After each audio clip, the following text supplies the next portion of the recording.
साथ नेमकी का सोडली याचे वेगवेगळे तर्कवितर्क आहेत, आपण ते जाणून घेऊयात। सचिन अहिर यांचा विधान परिषदेचा कार्यकाल हा 2028 पर्यंत आहे। महाविकास आघाडीचं संख्याबळ जर आपण बघितलं तर विधान परिषदेवरती पुन्हा जाणं हे त्यांच्यासाठी अशक्य आहे। विधानसभेला वरळीमधून आदित्य ठाकरे निवडणूक लढतायत, त्यामुळे ती जागा देखील दूर आहे।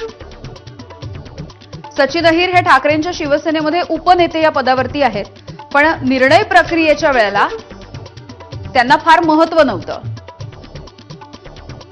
वरळीमधून सुनील शिंदे हे देखील ठाकरेंचे आमदार आहेत। भविष्यामध्ये ठाकरेंकडून अहिर यांना बगल दिली जाण्याची शक्यता होती।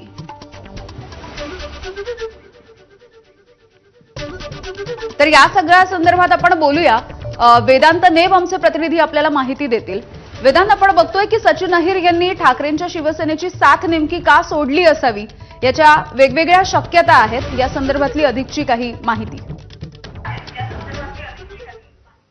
ज्या प्रकारे आपण माहिती घेतली यामध्ये महत्वाचं म्हणजे 2028 पर्यंत सचिन अहिर यांच्याकडे विधान परिषद सदस्यत्व होतं, म्हणजे ते 2028 पर्यंत आमदार राहणार होते। मात्र भविष्याचा विचार करता 2028 नंतर काय, कारण महाविकास आघाडीकडे तसं संख्याबळ नाहीये आणि त्यासोबतच विधान परिषद असेल किंवा मग राज्यसभा असेल, महाविकास आघाडीमध्ये आळीपाळीनं हे तीन पक्ष एकमेकांना ही संधी देणार होते। आणि या सगळ्याचा विचार करून आणि विशेष म्हणजे वरळी विधानसभा मतदारसंघ जो आदित्य ठाकरेंचा विधानसभा मतदारसंघ आहे, तिथेच सचिन अहिरांची पण ताकद आहे, तिथलेच त्यांचे मतदार आहेत। आणि त्यामुळे जर आदित्य ठाकरे जर विधानसभेचे उमेदवार असतील आणि विधान परिषदेला संधी मिळत नसेल तर मग पुढे काय। आणि अर्थातच त्यांचे निकटवर्तीय त्यांचे मित्र संजय दिना पाटील हे शिंदे शिवसेनेत गेल्यानंतर आणि त्यांनी तसा निर्णय घेतल्यानंतर अर्थातच सचिन अहिर सुद्धा पुढचा नेमका निर्णय काय घेणार अशा चर्चा सुरू होत्या।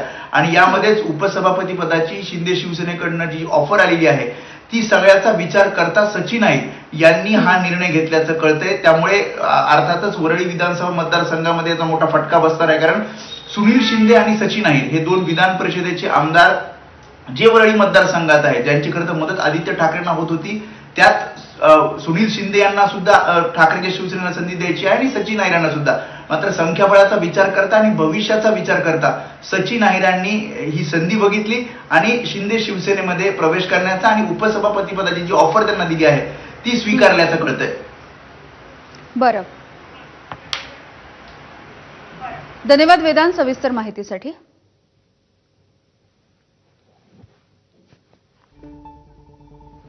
तर एकूणच सध्याची राजकीय पार्श्वभूमी जर आपण बघितली किंवा विधान परिषदेमधलं संख्याबळ जर बघितलं तर त्यानुसार सचिन अहिर यांना पुन्हा एकदा संधी मिळेल का या संदर्भात काही शक्यता वाटत नव्हती आणि या सगळ्या घडामोडींच्या पार्श्वभूमीवरती त्यांनी हा निर्णय घेतलाय।